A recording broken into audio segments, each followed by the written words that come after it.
우리 말씀을 보겠습니다. 지난 시간에 아주 이스라엘에 있어서 중요한 결정이 내려졌습니다. 하나님의 결정.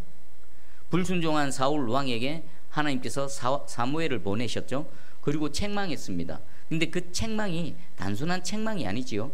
하나님의 책망은 책망을 듣는 당사자에게 회개하고 돌이키고 다시 회복되어져서 세워질 수 있는 기회를 제공하시는 겁니다. 사무엘의 입에서 책망의 말씀이 튀어 나왔을 때 사울 왕이 했어야 될 게 뭡니까? 하나님께서 기대하시는 게 뭡니까? 자신의 잘못을 인정하고 무릎 꿇고 하나님께 용서를 구하는 거였습니다. 그런데 사울은 그러지 못했죠. 변명했고요, 책임을 전가했습니다. 그리고 마지막까지 기회를 줬지만 결국은 사울은 그 기회를 잡지 못했습니다. 그래서 하나님은 어쩔 수 없지, 하나님이 후회하셨다가 뭡니까? 탄식이죠. 탄식. 탄식은 우리 인간의 후회와 다릅니다. 우리의 죄악됨으로 인해서 하나님께서 슬퍼하시는 겁니다. 안타깝지만 하나님의 공의가 회개치 않는 사울을 그대로 용납하거나 받아들일 수가 없었던 것입니다. 하나님은 사랑의 하나님이시지만 그 하나님의 사랑은 회개하고 하나님의 그 절대 주권 앞에 머리 숙이고 무릎 꿇는 자에게 하나님의 사랑과 자비하심이 임합니다. 회개치 않는 그 마음에는 하나님의 공의가 작동되어져서 사울을 하나님께서 왕으로 택하셨지만 하나님도 후회하시면서 탄식하시면서 어쩔 수 없이 사울을 버리실 수밖에 없었습니다. 그게 지난 시간까지 내용입니다. 그러면 사울이 지금 왕으로 여전히 있지만 그 다음 진행은 어떻게 될까요? 사무엘은요 정확하게 압니다. 아, 사울이 하나님으로부터 버림을 받았구나, 완전히 결정이 되어졌구나. 사무엘 선지자는 우리 15장 끝에 보니까 34절 35절입니다. 이에 사무엘은 라마로 가고 사울은 사울 기브와 자기의 집으로 올라가니라. 사무엘이 죽는 날까지 사울을 다시 가서 보지 아니하였으니 이는 그가 사울을 위하여 슬퍼함이었고 여호와께서는 사울을 이스라엘 왕으로 삼으신 것을 후회하셨더라. 하나님은 탄식하셨고 사무엘을 역시나 슬퍼했습니다. 우리 선지자 사무엘 입장을 한번 생각해 보십시다. 하나님의 보내심을 받아서 사울을 택해서 이스라엘 왕으로 세운 것은요, 사무엘 평생 사역에 있어서 한 큰 획을 긋는 업적입니다. 그리고 사무엘은 사울을 위해서 얼마나 많은 기도를 했습니까? 그런데 지금 그 사울이 하나님으로부터 버림을 받았습니다. 슬플 수밖에 없죠. 그래서 슬퍼서 주저앉아 있는 그 사무엘에게 오늘 16장에 여호와께서 찾아가셨습니다. 하나님 그럼 16장에서부터 하시는 일이 뭡니까? 인간 사무엘은 인간의 실패에 의해서 그냥 주저앉아서 슬퍼하고 있습니다. 그 다음을 생각하지 못합니다. 그런데 하나님의 후회, 하나님의 탄식은요, 거기서 그냥 무너져 있는 것이 아니라 하나님께서 개입하셔서 새로운 일을 펼쳐가십니다. 이게 하나님의 후회와 인간의 후회의 차이점입니다. 여러분 한 주의 삶을 돌아보십시오. 여러분 슬퍼하고 탄식하게 하고 또 후회하게 하는 일들이 분명히 있을 것입니다. 그것을 들고 하나님 앞에 내어놓으면 하나님께서 우리의 탄식과 후회 앞에서 개입하여 주셔서 새로운 일을 행해 가실 줄 확실히 믿습니다. 그래서 하나님 앞에 살아가는 인생과 하나님 없는 인생의 가장 큰 결정적인 차이가 여기 있습니다. 뭐 예수 믿는다고 해서 완벽합니까? 살다 보면 실수하고 실패하고 후회할 일들을 계속 반복합니다. 그럼에도 불구하고 우리가 찬송하며 살아갈 수 있는 이유는 그 후회와 탄식과 실패를 하나님 앞에 내어놓으면 하나님의 전능하심이 개입하여 주셔서 새롭게 하여 주시고 역전시켜 주시고 새 일을 행하시는 하나님의 은혜 가운데 살아가는 것입니다. 이미 이 은혜 가운데 살아가고 있고요, 오늘 이 예배를 통해 이 하나님의 능력이 더 강하게 나타나기를 주의 이름으로 축복합니다. 아멘. 그러면 하나님은 뭐 하실까요? 먼저 사무엘을 책망하십니다. 우리 1절을 한번 읽어보겠습니다. 1절 시작. 여호와께서 사무엘에게 이르시되 내가 이미 사울을 버려 이스라엘 왕이 되지 못하게 하였거늘 내가 그를 위하여 언제까지 슬퍼하겠느냐? 너는 뿔에 기름을 채워 가지고 가라. 내가 너를 베들레헴 사람 이새에게로 보내리니 이는 내가 그의 아들 중에서 한 왕을 보았느니라 하시는지라.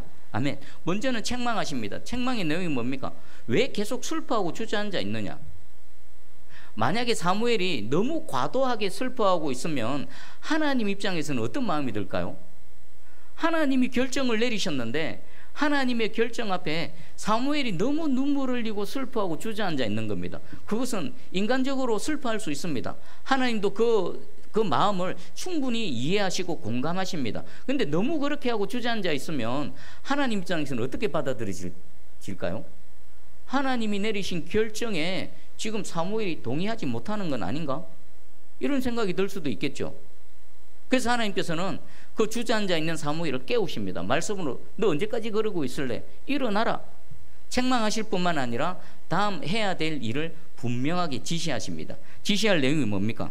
이미 이스라엘의 왕은 패해졌습니다. 그러면 그 다음 필요한 게 뭡니까? 다시 이스라엘을 하나님의 그 말씀대로 다스려갈 왕을 세우는 겁니다. 지금 그 일을 명령하고 계시죠. 어디로 보내십니까? 너는 뿔에 기름을 채워가지고 어디로요? 베들레헴 사람 이새에게로 보내리니 거리로 가라는 겁니다. 이새의 아들 중에 내가 한 왕을 다시 택하겠다는 겁니다. 그리고 2절에 사무엘이 말하는데 내가 어찌 갈 수 있으리까? 사울이 들으면 나를 죽이리이다. 하나님의 말씀을 듣고 명령을 듣고 사무엘이 조금 난색을 보입니다. 난색을 보인 이유가 뭡니까?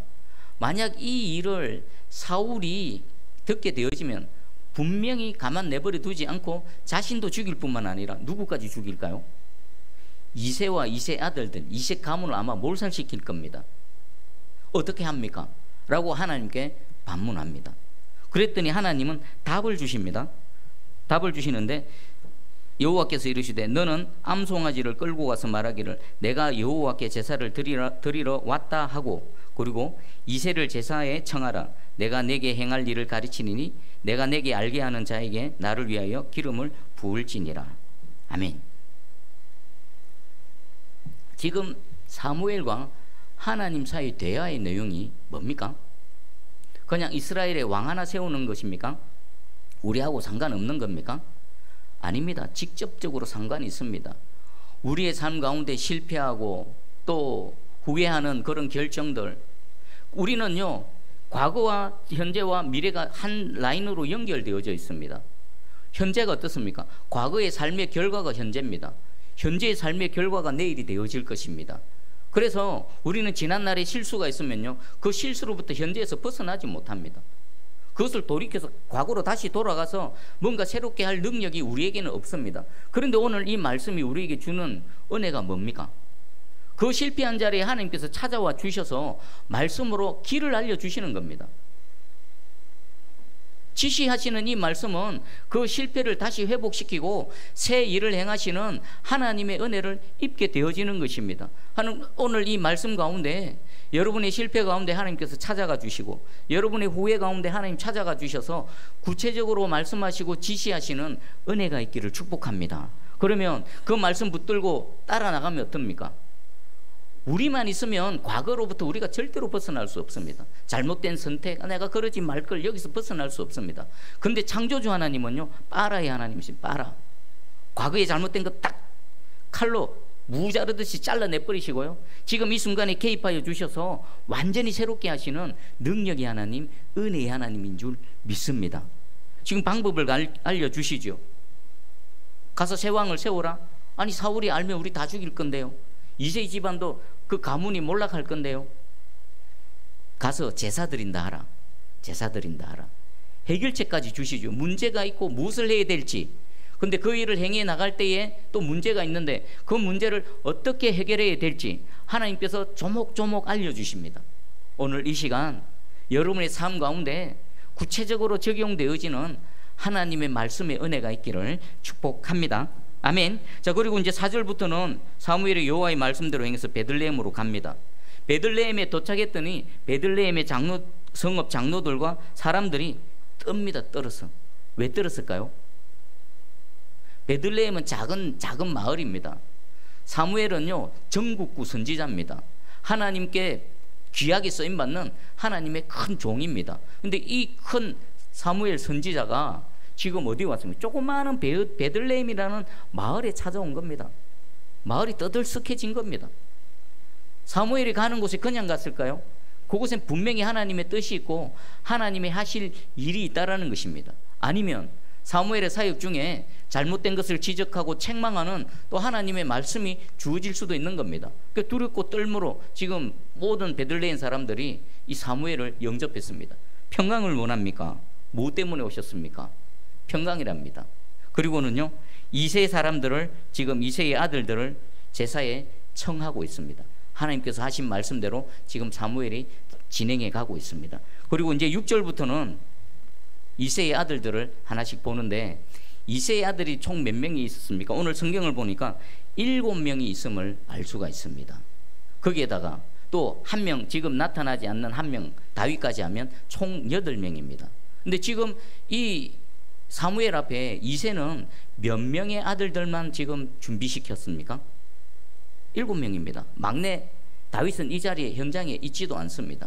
그러면 지금 사무엘 선지자가 이 작은 마을에 찾아와서는 이세 자신에게 예배드리자고 지금 청을 하고 있고, 그리고 자신의 아들들을 지금 데려오라고 요청을 했습니다. 이세 입장에서는 어떨까요? 아, 이 뭐 큰 일이 있구나. 하나님께서 사무엘을 통해서 우리 아들들에게 뭔가 하실 일이 있구나. 그럼 제사 드리러 나갔을 때 이제는 그 아들들에게 어떻게 했겠습니까? 단단히 준비를 시켰겠죠. 내 아들 중에 뭔가 하나님이 하실 일이 있겠구나. 준비를 철저하게 시켜서 지금 한 명씩 한 명씩 사무엘 앞에 보입니다. 첫 번째 아들을 보니까 6절에 사무엘이 엘리압을 보고 마음에 이르기를 여호와의 기름 부으실 자가 과연 주님 앞에 있도다.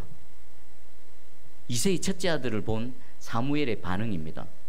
아마 사울만큼이나 외모가 출중하고 딱 봤을 때 뭔가 있어 보이고 이스라엘의 왕으로서 정말 흠이 없는 그런 외모, 모습이었던가 봅니다. 이야, 이 정도면 이스라엘 왕, 사울을 이어서 이스라엘 왕이 될 만하구나. 사무엘은 그렇게 마음으로 생각했습니다. 근데 하나님은 뭐라고 말씀하십니까? 자, 7절 우리 같이 읽어봅니다. 7절 자, 시작.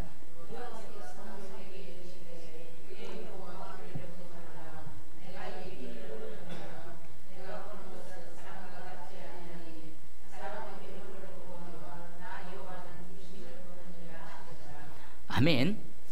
사무엘은 무엇 보고 마음에 들어했습니까? 엘리압의 겉모습을 보고 와, 왕답네, 왕시켜도 될 만하네, 그렇게 마음으로 생각을 했던 겁니다. 근데 하나님께서 뭐라고 말씀하십니까? 아니다, 그 사람은 아니다. 그 사람 내가 택하지 않았다 정도가 아니라 이미 내가 버렸노라 라고 말씀하십니다. 왜 하나님은 내가 택하지 않았다 로 표현하지 아니하시고 이미 버렸노라 라고 말씀하셨을까요?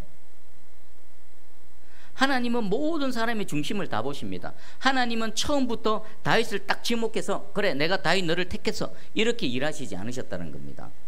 우리는 결정된 사항만 보지만 결정되기 전에 하나님께서는 일일이 찾아가셨습니다. 이세의 아들들 첫째부터 둘째, 셋째, 넷째 다 찾아가셨죠. 근데 하나님은 뭘 보신다고요? 마음의 중심을 보시는 겁니다. 중심을. 첫째 아들 엘리압에게 찾아가셔서 그 중심을 딱 보시니까 어떻습니까? 불합격입니다. 불합격. 그러니까 하나님께서 택하실 때 그냥 나를 여러 사람 중에 그냥 우리는 기준이 모르지만 그냥 하나님께서 택하셨다 이게 아니라 하나님은 일일이 찾아가셔서 그 사람을 중심을 세밀히 살펴보시는 겁니다. 그 중심이 어떻게 될까요? 하나님 마음에 합한지 아니한지 그것을 살펴보는 겁니다. 그 중심이 하나님께 있는지 없는지. 그러니까 엘리압 어떻습니까? 하나님께서 그 중심을 보시니까 하나님 마음에 합하지 않은 겁니다. 그 중심에 하나님만 있지 않고 다른 여러 가지가 있었던 것입니다. 그래서 하나님께서는 내가 그를 택하지 않은 것이 아니라 내가 이미 그를 버렸노라 라고 표현하시는 겁니다. 오늘 이 시간 여러분의 마음의 중심을 하나님께 내어놓으심과 동시에 여러분 자신도 여러분 중심을 한번 보시기 원합니다. 하나님께서 보실 때 그래, 네가 내 마음에 합하구나. 그래, 너 마음의 중심에는 온통 100% 나로 가득 차 있구나. 하나님께서 기뻐하시는 그런 저와 여러분의 마음의 중심이 되기를 주의 이름으로 축복합니다. 아멘. 그리고 이 말씀이 저와 여러분에게 얼마나 은혜가 되는 말씀인지 모릅니다. 여러분, 세상 사람들이 사람을 판단하고 사람을 선택할 때에 뭐 보고 판단합니까? 눈에 보이는 겁니다. 일단 외모, 그리고 스펙, 출신 성분, 학벌이 얼마나 되는지, 자격증은 뭘 갖고 있는지, 또 뭐 유학을 갔는지 안 갔는지 전부 눈에 보이는 것들입니다. 근데 우리 하나님은 못 보신다고요? 그거 하나도 안 보신답니다. 키가 작아도 상관없고요, 얼굴이 못생겨도 상관없고요, 배가 나와도 상관없고, 못 배워도 상관없고, 가진 게 없어도 상관없고, 또 뭐가 있을까요? 뭐 명품 옷 안 걸쳐도 되고요, 학벌이 막 높지 않아도 됩니다. 뭐만 있으면 됩니까? 하나님께서 보시는 것 딱 하나입니다. 그 마음에 하나님을 얼마나 믿고 의지하고 사모하고 하나님만을 딱 붙들고 있는지, 그것만 보시는 겁니다. 만약에 하나님께서도 세상 사람들처럼, 여러분 구인 광고 한번 봐보십시오. 특별히 기독신문에 보면 사역자 구인 광고 보면요, 조건이 수십 가지가 됩니다. 아이고, 그거 하나 원서 하나 내려도 너무 힘들 것 같습니다. 세상에 그 구인 광고 봐보십시오. 얼마나 대단한 사람들을 선택하려고 합니까? 그 기준에 맞추려면요 너무나 힘들 것 같습니다. 만약에 하나님이 그런 세상 기준으로 우리에게 딱, 자 여기에 맞춰, 그리고 여기 맞는 사람만 나에게 와, 그러면요 저는 하나님 앞에 못 서 있습니다. 우리 중에도요 하나님 앞에 나갈 수 있는 만한 사람, 그 이력서 낼 만한 사람, 명함이라도 내밀 만한 사람 아무도 없을 것입니다. 그런데 너무나 감사하게도 하나님은 그런 거 하나도 안 보신답니다. 그냥 딱 하나만 보시면, 하나만. 그 마음의 중심이 하나님께 있느냐 없느냐. 자, 그러니까 지금 첫째 아들도 그렇고 둘째 아들도 그렇고, 둘째도 보니까 8절입니다. 이새가 아비나답을 불러 사무엘 앞을 지나가게 하며 사무엘이 이르되 이도 여호와께서 택하지 아니하셨느니라 하니, 또 이새가 산마로 지나가게 하며 사무엘이 이르되 이도 여호와께서 택하지 아니하셨느니라. 그러니까 나머지 첫째, 둘째, 셋째부터 일곱째, 지금 준비시킨 7명의 아들이 전부 하나님께서 그 중심을 보시니까 하나님 마음에 합당하지 않은 겁니다. 그래서 이미 다 버림을 받은 겁니다. 사무엘이 이상하지요? 하나님께서 분명히 이새의 아들들 중에 다음 이스라엘 왕을 선택하실 것이라고 했는데, 지금 자신 앞에 나와 있는 7명의 아들들이 다 하나님께서 아니라고 하십니다. 그래서 사무엘이 질문합니다. 11절입니다. 또 사무엘이 이새에게 이르되 내 아들들이 다 여기 있느냐? 이새가 이르되 아직 막내가 남았습니다. 그래서 질문하죠. 여기 너 아들들 다 온 거 맞느냐? 이새가 막내 한 사람이 있는데 아직 오지 않았습니다. 그리고 그 막내는 양을 지키나이다 라고 말합니다. 이게 어떤 뉘앙스가 느껴지십니까? 아버지 이새는 왜 막내 다윗은 그 자리에 포함시키지 않았을까요? 이새의 입장에서는 어떻게 생각했겠습니까? 이 사무엘이라는 위대한 선지자가 우리 가문을 찾아오셨고 우리 아들들을 이렇게 보자고 하는데, 이 막내 있어도 그만 없어도 그만, 이 막내는 이 자리에 합당하지 않다, 올 자격이 없다, 아예 스스로 판단해버리고 다윗은 부르지조차도 않은 겁니다. 그리고 그는 양을 지키나이다. 이게 무슨 뜻일까요? 우리 집안의 이 막내 다윗은 이 중요한 자리에 참석할 자격이 없을 뿐만 아니라 그저 그냥 평생 인생이 양 지키는 일이나 하기에 적당합니다 라는 겁니다. 그래서 다윗은 스스로 표현합니다. 부모도 자기를 버렸다, 중요하지 여기지 않았던 겁니다. 그 가문에서 있어도 그만 없어도 그만한 그런 존재였다라는 것입니다. 왜요? 막내기 때문에. 그리고 또 아버지 이새 입장에서는 첫째 아들, 둘째 아들, 셋째 아들은요 블레셋과의 전투에 보면 거기 전쟁에 참전했습니다. 그 정도로 뭔가 탁월하고 출중한 능력이 있었겠죠. 마치 이삭이 그 야곱과 형 에서를 볼 때에 이삭은 야곱보다도 에서를 더 귀하게 여겼고 장자로서 아주 자랑스럽게 여겼죠. 왜 그렇습니까? 에서는요 출중합니다. 탁월합니다. 사냥꾼, 당시에 아주 훌륭한 사냥꾼이랍니다. 오늘날로 치면 뭡니까? 능력이 좋아서 뭐 돈도 잘 벌고 사업도 하면 막 성공하고 이런 사람입니다. 근데 야곱은 어떻습니까? 내 어머니 치맛자락에 묻혀 있어서 집안에서 그냥 음식이나 하고 있는, 그건 아무것도 할 수 없는 그런 능력 없는 사람으로 보이죠. 근데 하나님께서 누구 택하셨습니까? 야곱 택하셨죠. 왜요? 에서는 자기가 너무 잘나서 자기 능력으로 살아갑니다. 그런데 야곱은요, 자기 힘도 없고 능력도 없고 그런 줄 너무나 잘 압니다. 그래서 이 인생을 살아갈 때 하나님 아니면은 도대체가 살아갈 수 없는 인생인 줄 알기에 하나님만 찾았던 겁니다. 그 중심이 하나님 마음에 합한 겁니다. 그래서 에서가 아닌, 그 뛰어난 에서가 아닌 볼품없는 보잘것없는 야곱을 택하셨죠. 지금 다윗도 마찬가지입니다.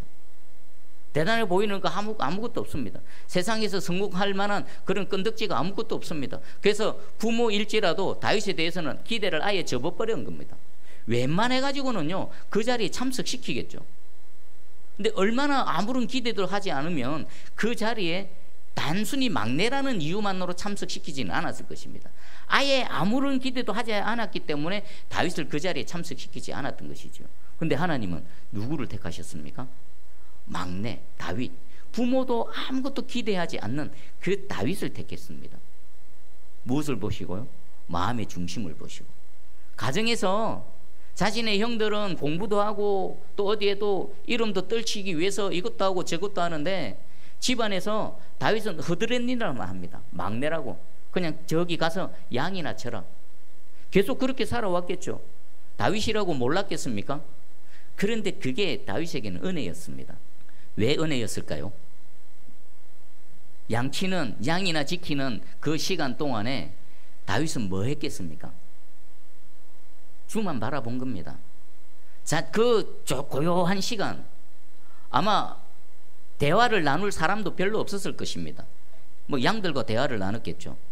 양치면서 하늘을 바라보고 수풀을 바라보고 양들이 자라나는 모습을 바라보며 양과 목자의 관계, 아, 하나님은 목자시고 나는 하나님의 양이구나, 하나님이 나를 푸른 풀밭으로 인도해 주셔야 되고 하나님께서 나에게 물을 공급해 주셔야 되고 하나님이 나에게 이런 분이시구나, 천지 만물을 바라보면서 창조주 하나님, 그 밤하늘에 별을 바라보면서 별을 운행하시고 해를 또 뜨게 하시고 달을 또 밝히셔서 밤을 밝게 하시는 그 하나님의 손길을 본 겁니다. 만약에 그냥 세상에 묻혀서 바쁘게 살아가면요, 그거 눈에 하나도 안 들어옵니다. 아무 할 일도 없고 아무도 자신에게 기대하거나 관심을 갖지 않는 그 참 초라한 인생 가운데 다윗의 마음은 가난해지고 겸손해져서 하나님을 바라보게 되어진 겁니다.